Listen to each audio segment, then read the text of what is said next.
right, welcome everybody today. Thanks so much for joining. I have a special guest with me. I have Ken Ramirez, and we're going to talk about the new dog trainer professional virtual course.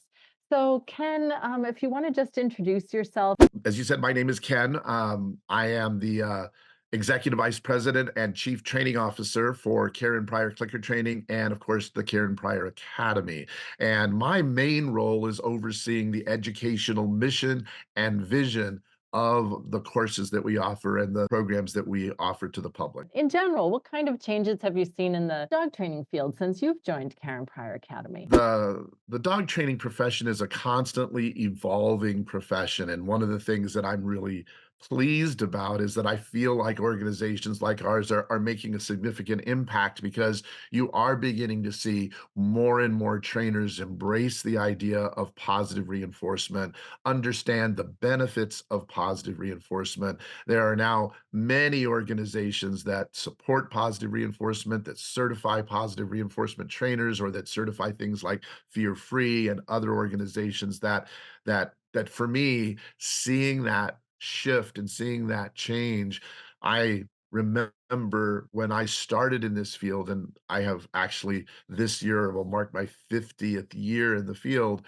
I the number of positive reinforcement dog trainers was relatively few. It was a very small percentage of the dog training world. And today, uh, I would say that it's very close to 50%. And those numbers are hard to pin down, but you're not going to find anybody that's never heard of it before, and you're going to find a lot of people that use it. I also find that the dog trainer profession has really become a little bit more science-based, a little bit more focused on what does the science say and what does the literature say, which I think is really valuable as well. So I constantly am seeing that. And probably the biggest change that's happened in the last decade or more is really focusing a lot on giving the animal agency and giving them choices and making sure that your animal that you know how to read an animal's body language so that you can be in conversation with your animal because you're able to tell what they're feeling and how they're behaving gives you a lot of information about their state of mind and their overall behavior. So those are some of the big broad changes that I've seen take place in the last 20 to 50 years. And when you're saying, that it's ever evolving, one of the things I love about KPA and many of the professional organizations is that they require folks who are certified professional trainers to have these ongoing continual education units. So we have to keep up with the evolving changes. It's like any certification organization, whether you're certifying teachers or you're certifying lawyers or you're certifying doctors, you always want professionals that deal with whatever the topic is to be current. And so one of the things we require for all of our Care and Prior Academy certified training partners is that they do get regular updates and that they have what we call continuing education units or continuing education credits, which really helps them stay current on the latest information and the latest developments in the training field. And I'll add that it's fun too. We have, for example, Clicker Expo coming up in Right. 4 weeks, and that's an opportunity for CUs and learning and networking. It's actually funny that you say that because I often forget about things like Clicker Expo as being a great opportunity for getting further education because for people like myself, most of us who are professionals in the field, we just love going to Clicker Expo because it's such information filled and fascinating place for us to learn. And then we almost forget that we're learning, but we really are. And that's one of the wonderful things. It's a great place to get a lot of new information and what's the latest in training. KPA unique in the world of training. I think KPA is unique at first. I think we were, if not I think we were the very first certifying organization that focuses entirely on positive reinforcement. Since then, there have been more, but I do think that we were on the forefront. I know that Karen was really interested in finding ways of certifying trainers, but to know that they follow positive reinforcement, that they apply positive reinforcement in their training, that they don't use punishers when a behavior goes wrong. And I think that has always been one of the things that sets us apart.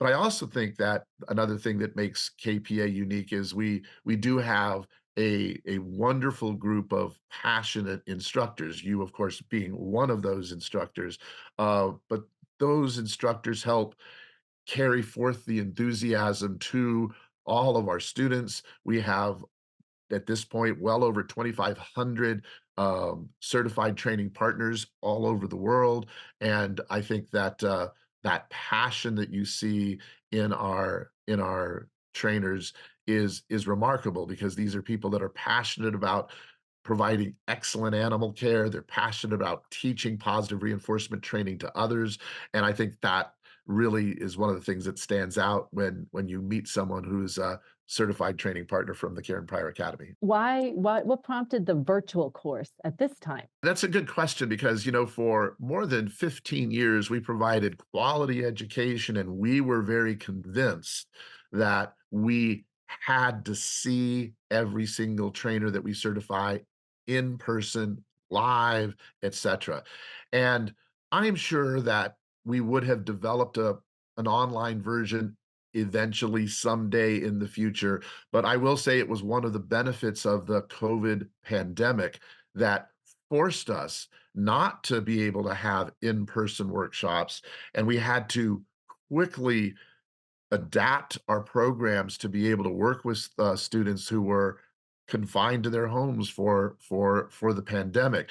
And afterwards, I think we still felt like, well, we're gonna go back to all in-person training, but what we learned was that there are some real benefits to virtual learning. There are things that you can see, ways that you can give feedback that is sometimes easier than in person, and we also learned through the COVID, pandemic and teaching during that time, what some of the drawbacks were and some of the mistakes that can happen and the things that can slip through the cracks, which allowed us to develop a really good system of putting the program together. So we finally decided, you know, once COVID was, I can't say it's over. I don't know that it'll ever be over, but once the pandemic as a whole had passed and we went back to doing all online, um, I mean, all online and in-person courses, we realized that there was a real need for it, that there's a lot of people out there who want and need and benefit from the all virtual version or the all online version. And so we began working on it. And we've actually been working on this for a couple of years now. We started during the COVID pandemic when it just came to me that we were going to need to do this, but I didn't want to rush into it either. I didn't just want to throw something up there. We really wanted to be thoughtful about how we introduced it to the world. And it's this year that we have finally opened up the virtual version of our course. Can you give us a synopsis of sort of what the curriculum includes? It's a pretty in-depth course, and I will say that the curriculum is identical to the in-person curriculum. In other words, if you go through the dog trainer professional program, you will get the same curriculum whether you go through the regional format, the national format, the world format, or the new virtual format. And the course in a lot of ways is like taking a graduate program in college and saying, okay, I'm going to devote the next 6 months to really investing in my learning and learning these skills. And most students, I would guess, they average about 20 hours a week going through the course, practicing with their dog, practicing the skills that they learn, and it's a pretty intense program. I always tell people it's a lot like having a part-time job or like taking courses in school. You've got to carve out about 20 hours a week just to get it done, and we've divided the course into 4 units that take about 6 weeks each. The first unit is really devoted on learning what clicker training is, learning about mechanical skills, learning some of the basic things about training.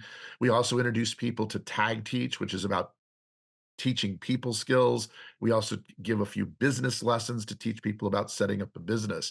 And then at the end of 6 weeks, you have a workshop if you are doing the virtual version of the course where you sort of summarize what you've learned, and your teacher gets a chance to look at you and make sure that you've done well. And then you go into unit 2, and there we start getting into the real basics of training, from cueing to targeting to understanding what we call fluency, learning how to read your dog's body language.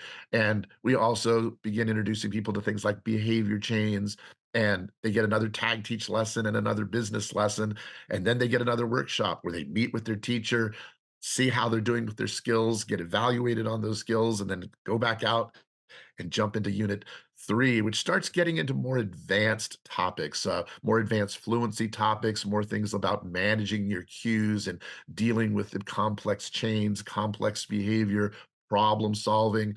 And then we still have, once again, another set of business lessons, which then leads you into unit 3. And by this point, you're easily 18 weeks into the program, and then you get into that final unit, which is really about preparing you for certification, making sure you have all the things that you need, that you are ready to start teaching yourself and preparing for how to develop a curriculum and how to set up a class. We have more tag teach lessons, we have more business lessons, and then we kind of wrap up the course with now that you're a CTP, what does that mean? How do you navigate the world with this new information that you've learned? And you get evaluated, and your skills are looked at and tested. And then if you pass the course and get through it all, you get certified. So that's sort of the entire course in a nutshell. Who would be a good candidate for the online dog trainer professional course? Anybody who's really interested, and then I mean truly passionate about working with animals and wanting to be a trainer and wanting to be able to share that knowledge with others. I always encourage people to recognize that if you're interested in becoming a professional trainer, it's like any other profession. It takes time and dedication. You have to plan on spending a good amount of time to learning your craft. And then, like many things that are mechanical in nature, you have to practice that craft and keep gaining practice. So, but I also would remind people that you must, of course, be an animal lover to be a really good trainer, but you also have to be someone who enjoys working with people. And I emphasize that because so often I counsel a lot of high school students and college students, and I frequently will find people that are passionate about going to vet school or going to a school to learn about training. And I always say, why is that? And often their most common response is, well, because I love animals, but I hate people. And I go, whoa, if you are not a people person, how are you going to work with your dog's guardians? How are you going to teach them? And you're spending so much of your time as a professional trainer teaching people how to work with their dogs, helping troubleshoot the people with their dogs. And I say the same thing to veterinary students. Your clients, your patients are the animals, but your client is the dog's guardian, the cat's guardian, and you have to convince them to give that animal medication on the right time, and you have to be able to work with people. And I constantly find people who get into this field because of their passion for the animals, but they lack that love of working with people, and they will usually fail. They will not be successful because when you're looking for someone to help you train your dog, you wanna find someone you like, someone who you resonate with, someone who's kind and generous, etcetera. And so, but anybody who is interested, the nice thing about the virtual version of the course is you do not have to have a teacher in your backyard. Now you have the opportunity of taking a course from somebody that you want to take a course from. And really, what you're looking for is classes are occurring within your time zone. And we tried to set these courses up so that we have US time zones and European time zones and Australian time zones. So we have classes really that are spread out, and you don't necessarily have to get in a car or get in a plane to travel for these workshops. To have someone write to me recently, and this week actually, and said, "I saw your time zones, and the first one says Eastern. I'm not Eastern. Can I still take the course?" And I said, "Absolutely. If you look at the times and they work for you, it's just to give you an idea when those times will be that we'll meet." And it does make make the classes available in whatever the time zone is. Like for me, I happen to be a night owl. I happen to be a person who rarely goes to bed before 2 a.m. in the morning. Well, that means that if my instructor is in some other country and the classes are happening at 8 p.m. my time, I can still take the class because it's still within the time that I am normally up and around. And so the time zone really is just so that you know that's the time that it's taking place in. But if it works for you, if it works for your lifestyle and your family and your work, that's the great thing about it being entirely online. You will still have to people often say, if I take the virtual version, that means I never have to leave my house. Well, that's not true. You do have to leave your house. You do have to do exercises with your dog outdoors. You do have to take your dog to new places. You do have to be able to work in novel environments.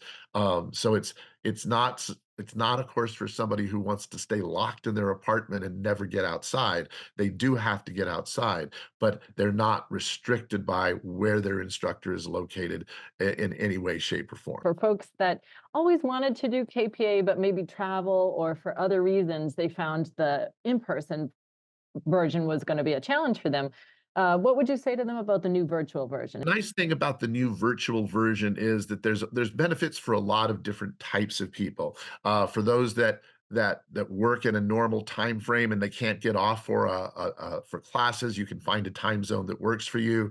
For people who might have uh, a reactive dog who doesn't do well in public spaces with other dogs, the challenge for a lot of people who can't get into the normal regional national programs is that they often have dogs that they love their dog and their dog can learn lots of wonderful behaviors, but their dog doesn't do well around other dogs or around strange people. So bringing them to an in-person workshop would be difficult for them.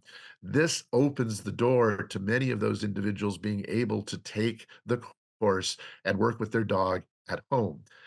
There are aspects of the program that require them to be able to work with their dog in public spaces, but we have options for them to be able to potentially use a borrowed dog or other options that allow them to still do those exercises so that we can evaluate their skills in those public spaces in a place where there are other dogs and other people, but it may not be their dog that they are working with for the program. So we have lots of opportunities for them to still take the course. It just may be a little extra work for them to be able to do that part of the certification. For individuals who complete the course, can you give an idea of the types of careers that they might look forward to pursuing? Absolutely. It's amazing the breadth and depth of careers that people are able to go into once they are certified training partners. One, they we try to give them the information that they need to be able to set up their own business. But for many people who don't want to run their own business, uh, being a certified training partner indicates to the world that you are a positive reinforcement trainer and that you've been evaluated and tested on your skills as a trainer and that you're able to start entering into the real working environment. Many of our trainers do get jobs as veterinary assistants. They get jobs as on many organizations like service dog organizations and guide dog organizations will specifically look for positive reinforcement trainers and they look for people that have a positive reinforcement certification. So some of those kinds of guide dog and service dog work can be really, really good.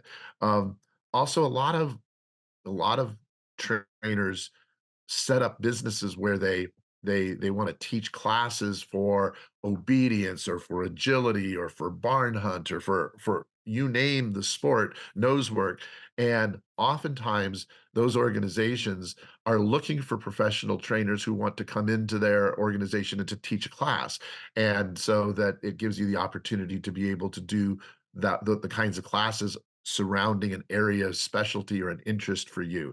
So we find that CTPs, our certified training partners who graduate from the Karen Pryor Academy, actually are primed for a lot of really good entry level positions around the community. And you notice I say entry level, it depends upon the level of experience somebody coming in with has. There is no substitute for the years of experience you gain from being a professional trainer. So if you are a brand new certified trainer who just came out of the program, but you don't have a wealth of in-depth background, then it's a good way to get started in the field to start gaining more practical experience.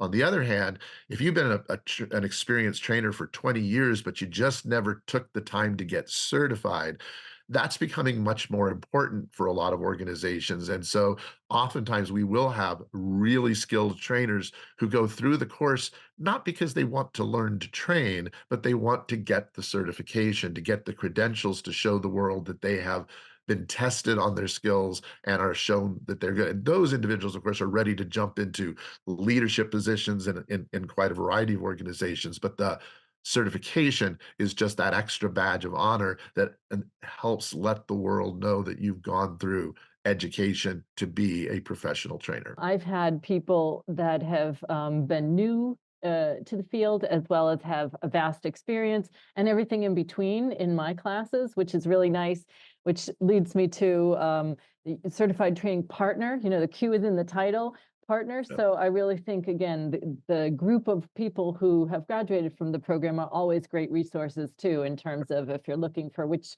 career path to take. I'm sure you can find someone who's doing what you're considering. If people aren't quite ready to jump into the professional program, does KPA offer other courses that you could suggest to give them a sense of training and behavior as a field? We do. First of all, we always encourage people if they're really passionate about it, they should apply because before you get accepted into the program, you go through an interview process. And during that interview process, we ask a lot of probing questions to sort of see if you are ready to take the course. You don't have to be super experienced to take the course, but you do have to have some level of skill and some understanding of the mechanics of clicker training. And we do have courses that help prepare people. We have a dog trainer foundation course, which is specifically designed for newcomers who just want to learn some of the basics. Oftentimes, people will take that course as a prerequisite for getting into the course if they don't have any experience beforehand. We have a couple versions of the Dog Trainer Foundation. We have one that's called a Dog Trainer Foundation Immersion course, which adds to the course quite a bit of coaching, which helps new trainers if they need someone to coach them through that they can. We also have something called the Dog Trainer Comprehensive course. What's interesting about the Dog Trainer Comprehensive course is it's the professional course pretty much. It's just that there's no testing, there's no certification. It's an opportunity where I know a lot of people who are interested in taking the professional course go through the dog trainer comprehensive course first because they're getting the same curriculum. We don't go into the business lessons. We don't make them take tests. We don't have any certification process, but they are even provided with a faculty member on a limited basis who's able to answer their questions and guide them through the course and can help them really go, okay, yes, now that I've seen the curriculum, I understand what it's about. I've done some of the exercises on my own and was successful at them. Now I feel comfortable. Now I feel like I'm ready to take the course.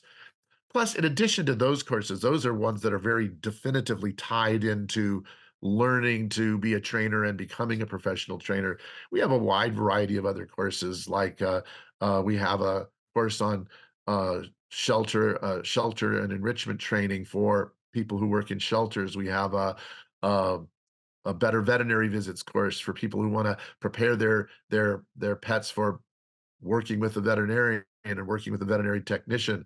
We have specialty courses like in freestyle training done led by Michelle Pouliot, who's a world-renowned freestyle competitor. We have concept training courses for those that are really interested in complex things like modifier cues, etc., which is an online course that I teach.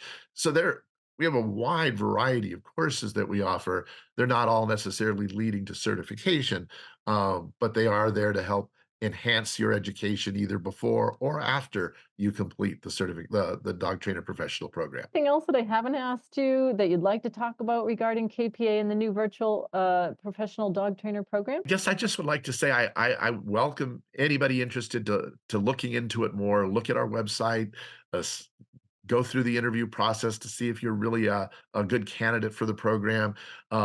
It's a wonderful in-depth program that I'm very proud of our program. I'm proud of the work that our instructors do. I'm proud of all the work that our graduates do. So I'm excited about the program, and I'm excited about the fact that we've got this new format available for people who might not have been able to take the class before just because of whatever set of circumstances they were in. I encourage them to look into that option. Finally, if there's a potential student out there who's maybe listening, whose dream is to become a professional dog trainer, what would you say to them about the new DTP course that we haven't already covered? I think what I would say is I might not talk about the new DTP course specifically, but what I would say is that passion is one of the things that's a driving force behind all of us that are professional trainers. So keep that passion, keep the flame alive, keep learning. If you're not quite ready to take the course yet, take other smaller courses, look for education in other ways, go to conferences,